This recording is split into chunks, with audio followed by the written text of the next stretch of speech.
The 9 black wagons of the midnight carnival seemed smaller by daylight, and not menacing at all, but flimsy and fragile as dead leaves. Their draperies were gone, and they were now adorned with sad black banners cut from blankets, and stubby black ribbons that twitched in the breeze.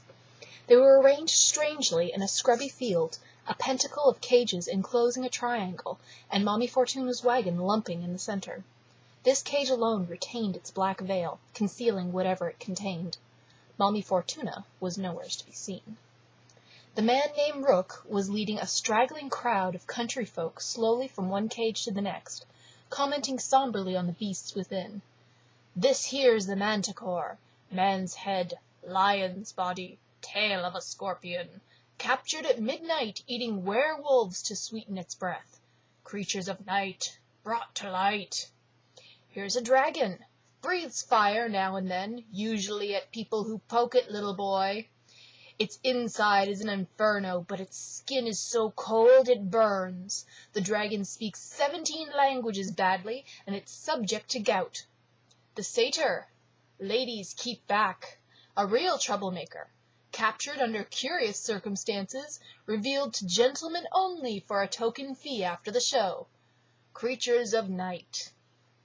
Standing by the unicorn's cage, which was one of the inner 3, the tall magician watched the procession proceed around the pentacle.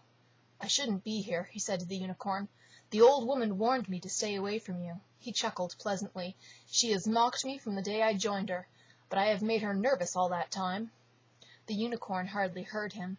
She turned and turned in her prison, her body shrinking from the touch of the iron bars all around her.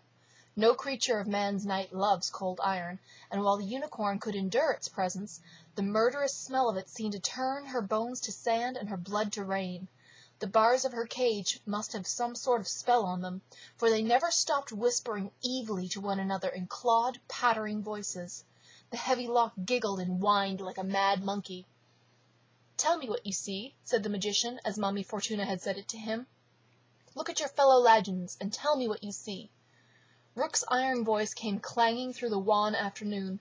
"Gatekeeper of the underworld, 3 heads and a healthy coat of vipers, as you can see, last seen above ground in the time of Hercules, who dragged him up under one arm, but we lured him to light again with the promises of a better life.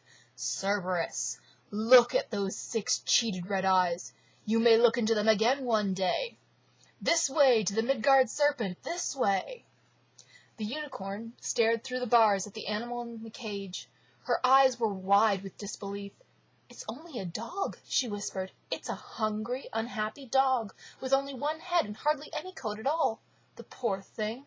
How could they ever take it for Cerberus? Are they all blind?" "Look again," the magician said. "And the satyr," the unicorn continued. "The satyr is an ape, an old ape with a twisted foot. The dragon is a crocodile, much more likely to breathe fish than fire, and the great manticore is a lion, a perfectly good lion, but no more monstrous than the others. I don't understand." "It's got the whole world in its coils," Rook was droning, and once more the magician said, "Look again." Then, as though her eyes were getting used to darkness, the unicorn began to perceive a second figure in each cage.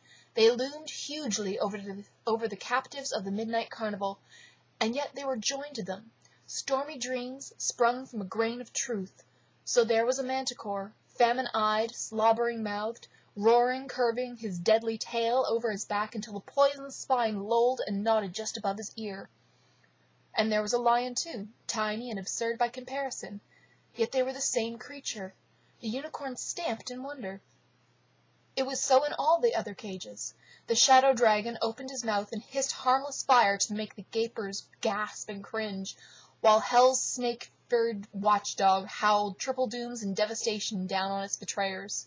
And the satyr limped leering to the bars and beckoned young girls to impossible delights, right there in public. As for the crocodile, the ape, and the sad dog, they faded steadily before the marvelous phantoms, until they were only shadows themselves, even to the unicorn's undeceived eyes. "This is a strange sorcery," she said softly. "There's more meaning than magic in this." The magician laughed with pleasure and great relief. Well said indeed. I knew the old whore wouldn't dazzle you with her 2-penny spells." His voice grew hard and secret. "She's made her third mistake now," he said, "and that's at least too many for a tired old trickster like herself. The time draws near." "The time draws near," Rook was telling the crowd, as though he overheard the magician. "Ragnarok. On that day when the gods fall, the serpent of Midgard will spit a storm of venom at great Thor himself till he tumbles over like a poisoned fly, and so he waits for Judgment Day, and dreams about the part he'll play. It may be so, I couldn't say. Creatures of night, brought to light." The cage was filled with a snake. There was no head to it, and no tail, nothing but a wave of tarnished darkness, rolling from one end of the cage to the other, leaving no room for anything but its own thunderous breathing. Only the unicorn saw, coiled in the corner, a baleful boa, brooding, perhaps, over its own judgment on the midnight carnival. But it was tiny and dim as the ghost of a worm in the serpent's shadow. A wondering gawk stuck up his hand and demanded of Rook, "If this big snake do be coiled around the world, as you say, how come you be having a piece of it in your wagon? And if it can shatter the sea just by stretching of itself, what's to keep it from crawling off, wearing your whole show like a necklace?" There were murmurs of agreement, and some of the murmurers began to back warily away. "I'm glad you asked me that, friend," Rook said with a scowl. "It just so happens that the Midgard serpent exists in, like, another space from ours, another dimension. Normally, therefore, he's invisible, but dragged into our world, as Thor hooked him once, he shows clear as lightning, which also visits us from somewhere else, where it might look quite different. And naturally, he might turn nasty if he knew that a bit of his tummy slack was on view daily and Sundays in Mommy Fortuna's midnight carnival, but he don't know. He's got other things to think of than what becomes his belly button, and we take our chances, as do you all, on his continued tranquillity." He rolled and stretched the last word like dough, and his hearers laughed carefully. "Spells of seeming," the unicorn said. "She cannot make things." "Nor truly change them," added the magician. "Her shabby skill lies in disguise, and even that knack would be beyond her, if it weren't for the eagerness of those gulls, those marks, to believe whatever comes easiest. She can't turn cream into butter, but she can give a lion the semblance of a manticore to eyes that want to see a manticore there, eyes that would take a real manticore for a lion, a dragon for a lizard, and the Midgard serpent for an earthquake, and a unicorn for a white mare." The unicorn halted in her slow, desperate round of the cage, realizing for the first time that the magician understood her speech. He smiled, and she saw that his face was frighteningly young for a grown man, untravelled by time, unvisited by grief or wisdom. "I know you," he said.